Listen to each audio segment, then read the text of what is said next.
For decades, the gas station has been a staple of American commercial life. You set up on a high-traffic intersection, stay open around the clock, and sell a product that every driver needs on a recurring basis. Today, 152,000 of these stations operate across the United States. Collectively, they generate hundreds of billions of dollars in revenue, creating the appearance of a massive, highly lucrative industry. But the unit economics are remarkably thin. Out of a $3.50 gallon of gas, the oil supplier and the government take the vast majority. After paying for the equipment and overhead, a station owner keeps between 3 and 7 cents in net profit, a margin of less than 2%. A busy station selling 4,000 gallons a day earns roughly $100,000 in annual fuel profit before other operating expenses. That income is dwarfed by the cost of entry. Land, construction, and equipment for a new site can require an investment of up to $4 million. The station owner is also vulnerable to market volatility. When the price of crude oil spikes, the owner must raise pump prices to cover their wholesale costs, acting as a pass-through for the oil market, while their narrow margin remains effectively unchanged. The massive physical infrastructure of the pumps and the canopy functions as an expensive entry gate. It draws the driver in, but it struggles to sustain the business on its own. The actual economic engine of the modern station is located inside the convenience store. Inside, the profit margins are significantly higher. While store sales only account for about 37% of total revenue, they carry gross margins of 30 to 50%. This shift creates a striking comparison. A customer who spends $50 on fuel and $4 on a cup of coffee generates more profit for the owner through that coffee than the entire tank of gas. Large-scale operators like Buc-ee's lean into this model by building 80,000-square-foot retail centers with full kitchens and branded merchandise. In this model, the dozens of fuel pumps in the parking lot exist primarily to generate foot traffic for the store. A modern gas station is a high-overhead retail shop where fuel serves as the primary driver of customer acquisition.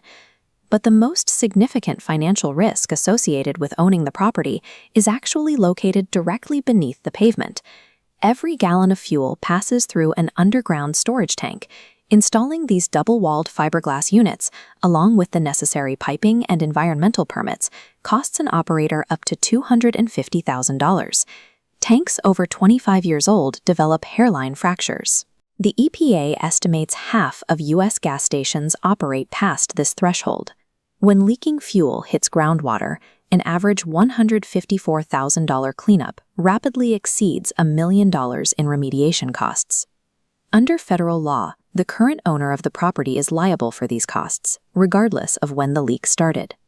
A new buyer can instantly inherit the total financial responsibility for a pre-existing, invisible leak the moment the deed transfers. This is why professional buyers pay for extensive soil testing and environmental assessments before closing. These tests are the only way to identify a six-figure cleanup obligation before it becomes the owner's personal debt. Without that due diligence, the property deed transfers total legal responsibility for whatever has leaked into the soil over the last 30 years. While these subterranean risks are constant, the market above ground is facing a new shift. Electric vehicles now account for roughly 10% of new car sales in the U.S., a number that is steadily increasing. As the demand for gasoline declines, the Boston Consulting Group projects that up to 25% of all U.S. fuel stations could become unprofitable by 2035. To adapt, many operators are installing EV chargers. The goal isn't just to sell electricity, but to find a new way to bring people back into the convenience store. This transition offers a different economic opportunity. EV drivers spend 20 to 30 minutes charging, during which they enter the store 45% more often than gasoline customers, providing more opportunities to sell high-margin goods. However, retrofitting an existing station for high-speed charging requires a new round of massive capital investment, layered on top of the debt already required for the original fuel infrastructure. These costs are accelerating a trend of market consolidation. Smaller, independent operators often lack the capital to fund these upgrades, or the scale to compete with large chains, leading to a steady decline in the total number of stations nationwide. An investor today is buying a high-overhead retail business, managing $1 million environmental liability, and betting their long-term survival on the transition to an electric cord.